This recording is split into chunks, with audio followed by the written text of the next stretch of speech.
Hi team, I'm Mike Davison, Canterbury Regional Manager at Fletcher Living. Firstly, I'd like to welcome you to Our Way, a series of videos designed to help you and your mates be safer on site, because protecting one another is our way. Today, we're going to talk about the need to set up and obey exclusion zones. An exclusion zone is an area set aside for a specific activity where only authorised workers can operate. Exclusion zones must be set up to ensure other workers or the public do not enter a hazardous area. This is a control we must put in place to protect one another. Hence is one of our life-saving rules. Exclusion zones can come in many different forms, shapes or sizes, but all must be relative to the risk present at hand. In New Zealand, both workers and the public are injured and killed every year from interacting with hazards that could have been avoided.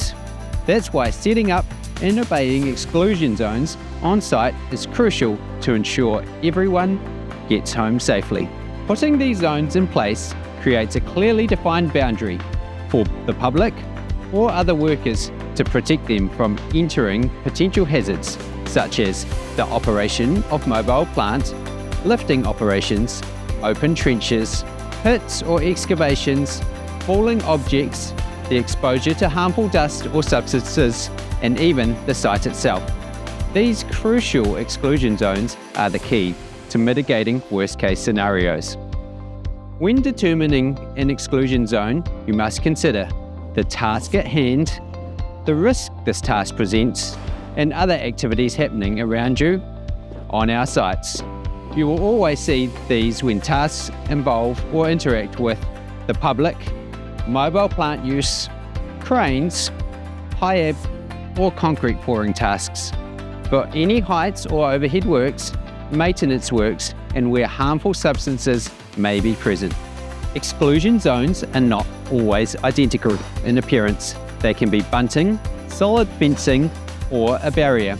However, in each instance, they have a highly functional purpose to separate activities and keep people away from what's inside.